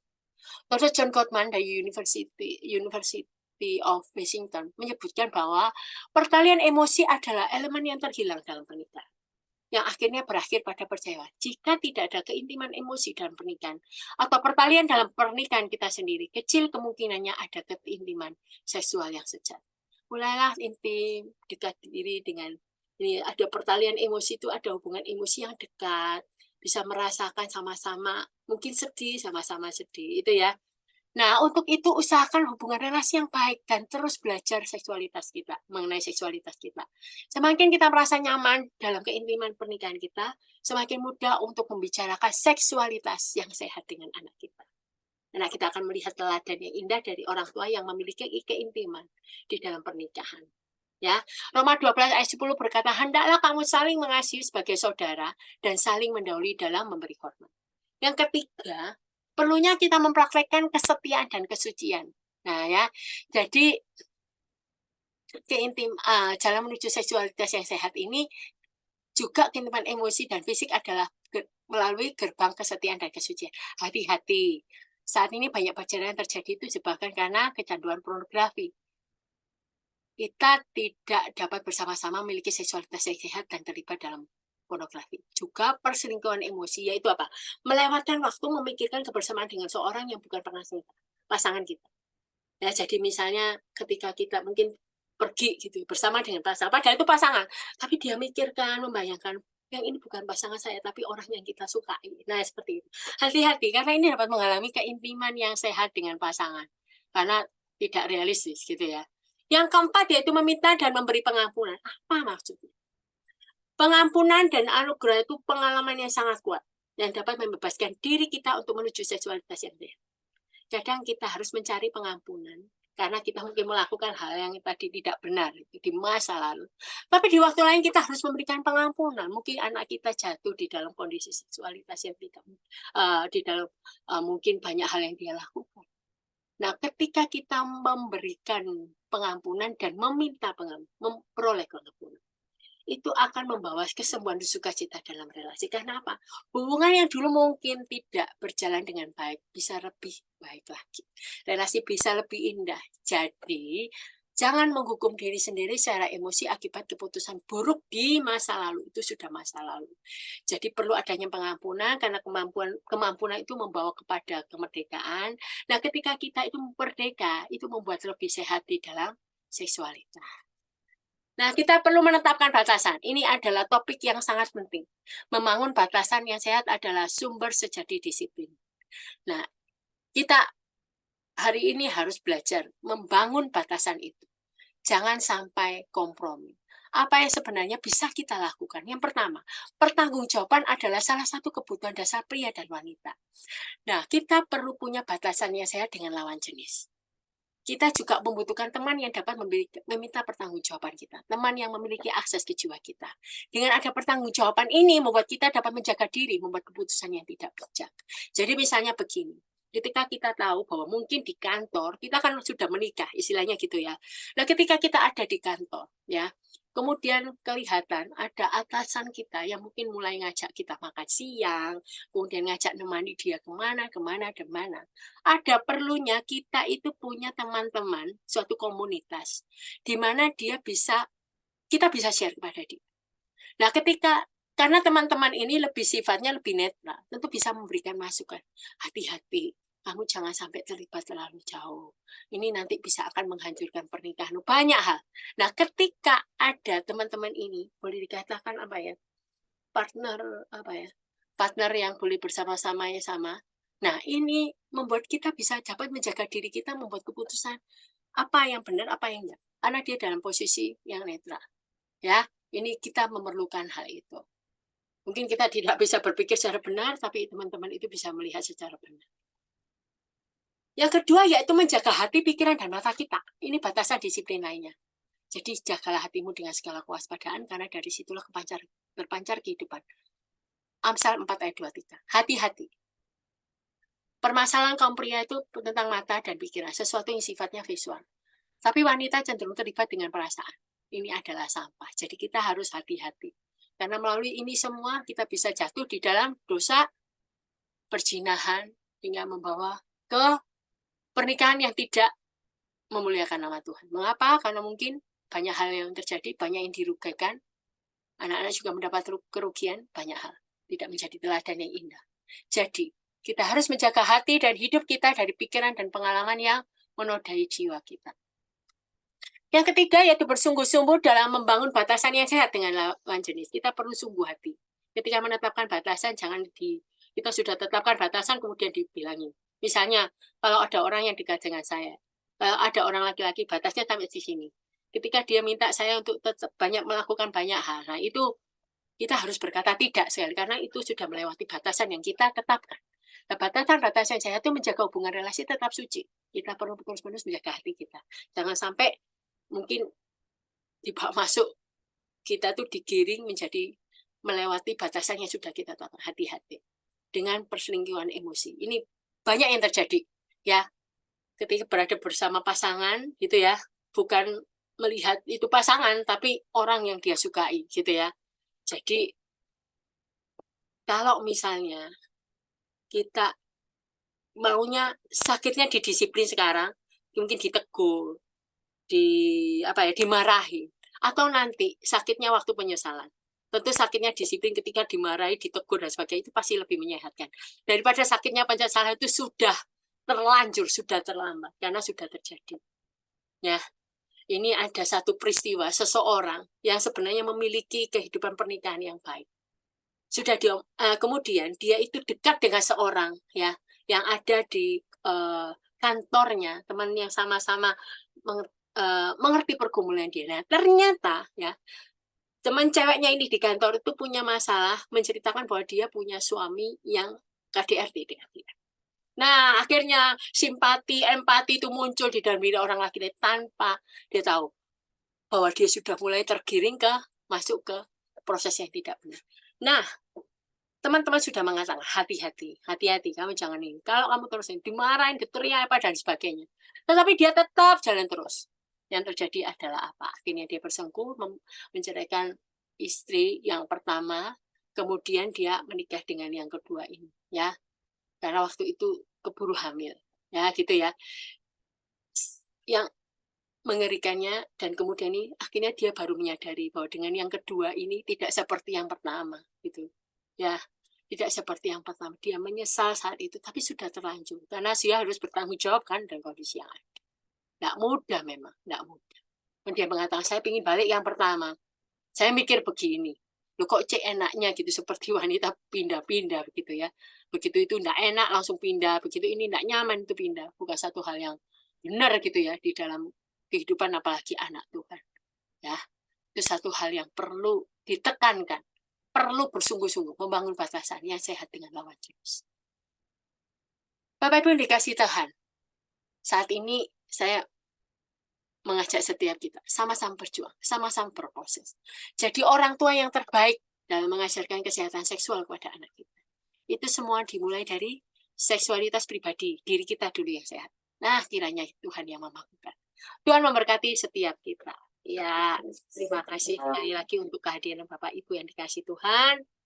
Saya mengucap syukur ya, kita boleh sama-sama malam ini membahas buku yang begitu indah ya, untuk kita bahas sama-sama.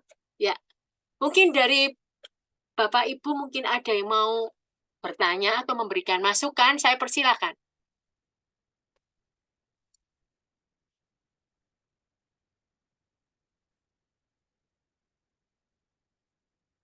Silahkan, kalau ada yang mungkin mau bertanya, silahkan atau memberikan masukan atau memberikan tambahan, saya persilahkan. Apakah ada rekan-rekan yang ingin membagikan sesuatu untuk kita semua?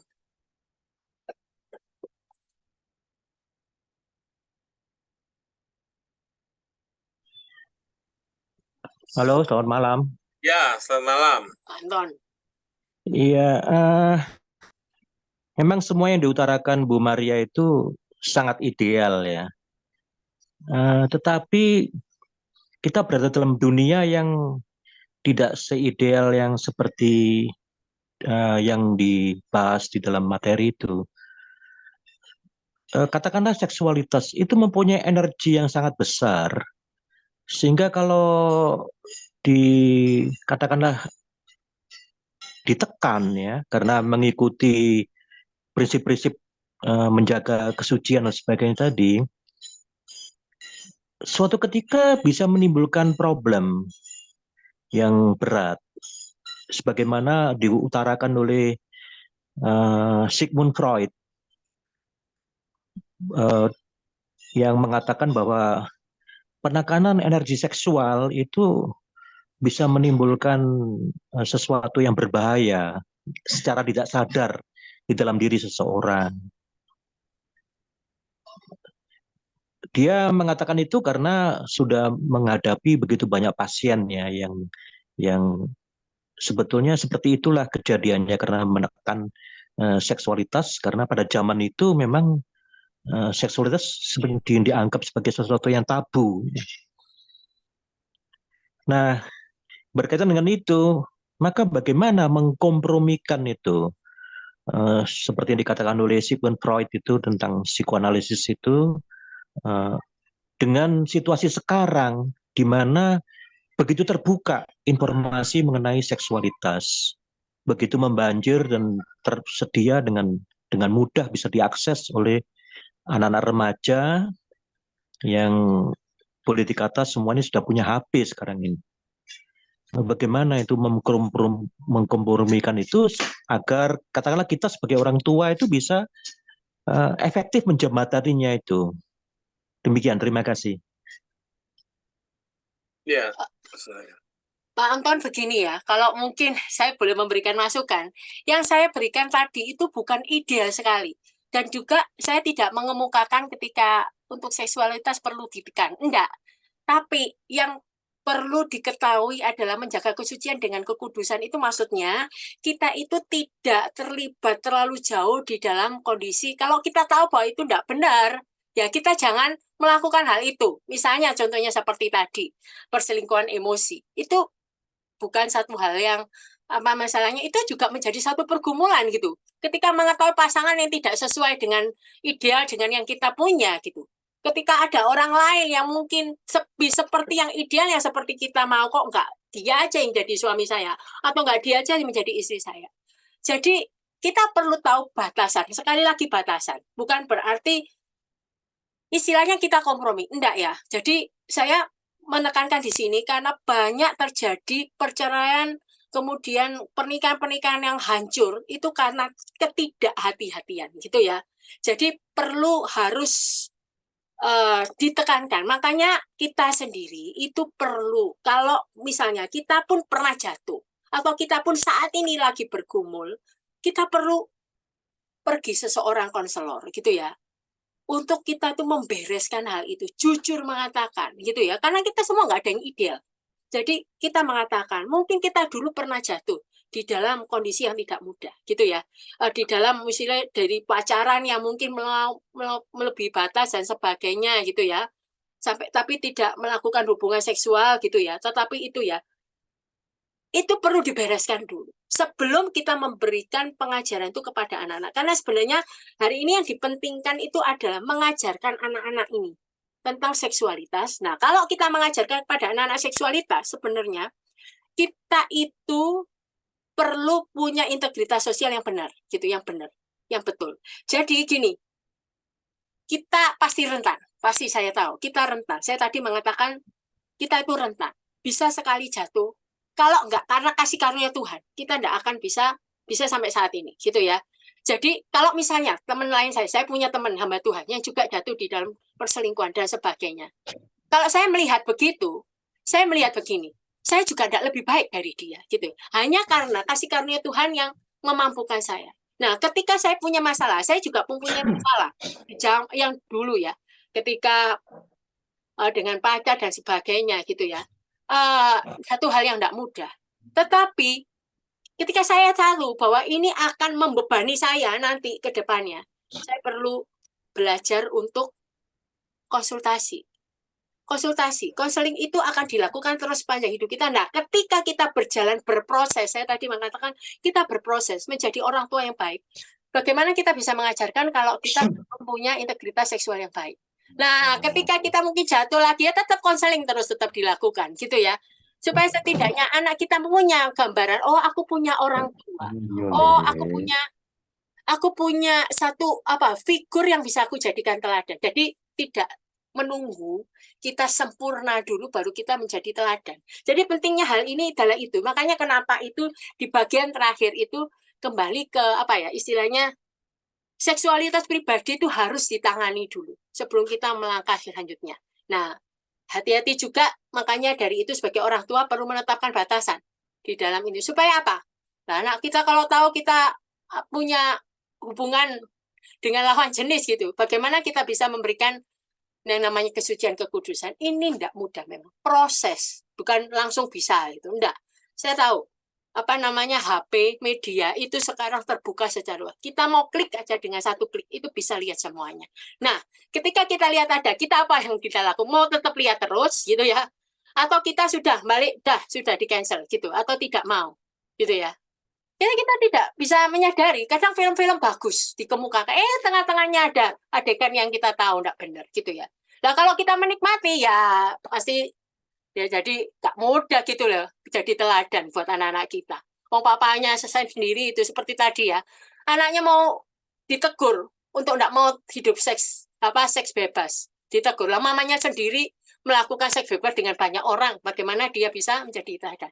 Sekali lagi butuh anugerah Tuhan gitu ya. Sekali lagi itu yang penting, butuh anugerah. Kita tidak ada yang sempurna, tapi kalau kita menunggu sempurna kita tidak akan mungkin bisa menjadikan, maksudnya mendidik anak-anak kita untuk memiliki kehidupan seksualitas yang sehat. Jangan sampai mengulang kesalahan yang sama. Kalau kita dulu pernah jatuh ke masa lalu, bereskan, hadapi. Kita coba berjalan bersama-sama, menuntun anak-anak kita. Makanya ketika tadi dikatakan anak kita bisa jatuh di dalam mungkin seks di luar nikah, bisa gitu ya, bisa. Nggak ada yang bilang ngomong nggak bisa. Bisa saja. Kalau Tuhan izinkan hal itu, nah sekali lagi, kalau itu pun terjadi, bukan berarti menutup kemungkinan dia sebagai seorang anak, tidak menerima dia, terimalah dia apa adanya. Nah, dengan kondisi itu memberikan pengampunan anugerah, karena kita juga mendapatkan anugerah dan pengampunan dari Tuhan. Nah, itu yang dikatakan. Makanya Tuhan kan mengatakan di dalam Matius, hendaklah kamu mengampuni, karena seperti Bapamu yang di surga juga mengampuni kamu. Jadi anugerah itu diberikan. Nah, ketika anugerah berjalan, proses ini tetap berjalan untuk kita menjadi dewasa. Jatuh, bisa jatuh. Nggak ideal, tidak ideal. Nggak ada satu orang manusia pun di dunia ini yang ideal, kecuali Yesus ya. Jadi tetap berproses gitu ya. Jadi sekali lagi, kita perlu tegas. Apa yang perlu kita lakukan? Kalau ini benar, kita lakukan sesuai dengan firman Tuhan. Tapi kalau tidak, ya jangan lakukan. Jangan bermain-main di situ. Jatuh nanti terperosok. Ya, kalau saya melengkapi, ya terima kasih Pak Anton sudah bertanya ya, pertanyaan yang sangat baik. Saya sangat menghargai. Memang perlu dibuat batasan ya, kita dengan orang-orang seperti Freud itu standarnya beda ya. Jadi kalau kita mengacu kepada firman Tuhan yang bagaimana firman Tuhan ingin kita hidup kudus seperti apa.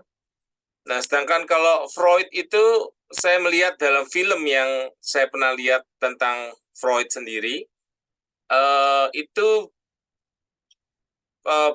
beliaunya itu Freud itu di dalam menjadi seorang ahli seksual itu dia melakukan homoseksual. Jadi dia bersama temannya melakukan homoseksual karena dia mau membuat percobaan-percobaan. Bahkan dia mengizinkan istrinya untuk berhubungan seks dengan teman homoseksualnya. Nah, tentu kalau kita mau mengikuti seperti itu, tentu jelas tidak cocok semuanya ya. Jadi artinya teori-teori yang berdasarkan kebenaran, realitas, kita boleh terima. Tetapi standar, teladan, dan segalanya yang kita perlu ikuti adalah firman Tuhan. Jadi kita tidak menutup diri dengan ilmu pengetahuan, kita pakai ilmu itu untuk mendukung kita hidup dalam kekudusan, begitu ya. Jadi kita memang butuh anugerah Tuhan, kita tidak mungkin mampu tanpa anugerah Tuhan. Ya, kita semua rentan, mudah jatuh dalam dosa, kita semua orang berdosa, kita banyak dosanya, dalam hal itu kita juga mudah jatuh. Nah, tetapi kita kembali jelas garisnya bahwa kita tidak melakukan seks kita tidak mau melakukan seks kalau kita yang sudah menikah, tidak melakukan perselingkuhan, tidak melakukan perzinahan, itu jelas. Ya, lalu kalau kita mengajarkan ke anak-anak kita, jangan melakukan seks sebelum menikah, begitu. Ya, jadi kita mengajarkan bagaimana mengolah supaya mereka bisa tidak jatuh, bagaimana mengisi pikiran-pikiran dengan kebenaran. Kalau mereka jatuh, bagaimana kita memberikan penerimaan, ya, memberikan dukungan, bimbingan. Menurut saya itu ya. Silakan teman-teman kalau ada yang mau menambahkan. Tadi saya lihat Pak Daniel mau membuka ini ya, membuka ini ya, mau menambahkan atau berkomentar boleh ya. Silakan, ini kita tambah waktu teman-teman ya, karena bahasanya cukup butuh waktu. Apakah ada Bapak Ibu? Kita butuh anugerah Tuhan, itu yang jelas ya. Saya sendiri pun banyak kesalahan di dalam hal itu ya, banyak ketidakkudusan, tapi oleh kasih karunia Tuhan saja boleh diselamatkan oleh Tuhan ya, boleh percaya Tuhan ya. Jadi saya percaya Tuhan umur 17 tahun, sebelum itu sudah terkena pornografi, dan itu jadi memang itu menjadi satu pergumulan yang jadi terus recovery ya, terus bagaimana berjuang untuk hidup dalam kekudusan itu terus-menerus berusaha. Silakan, apakah ada lagi yang ingin berbagi? Oke, kalau tidak ada, tidak apa-apa. Terima kasih Bapak Ibu yang sudah berbagi. Minggu depan kita libur. Kita terima kasih untuk kehadirannya, saya sangat menghargai. Biarlah materi-materi ini akan menolong gereja-gereja Tuhan, orang-orang percaya yang melihatnya nanti lewat YouTube boleh mendapat berkat. Ya, kita manusia yang rentan, kita butuh anugerah Tuhan.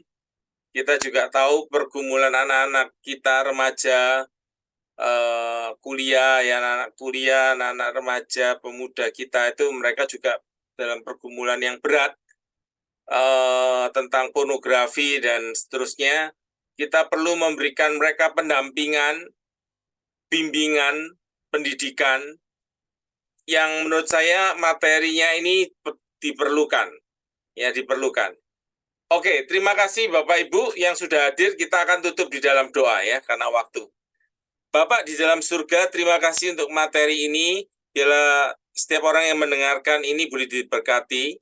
Berkati setiap rekan-rekan yang hadir, supaya Tuhan memberikan kekuatan, kesehatan, rahmat, berkat-berkat yang melimpah secara rohani dan jasmani. Sekali lagi Tuhan mengampuni segala dosa dan kesalahan kami.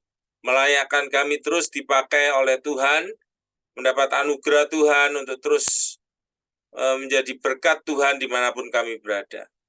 Kiranya berkat dari Allah Bapa, kasih dari Kristus, dan persekutuan Roh Kudus menopang kami dari sekarang sampai selama-lamanya.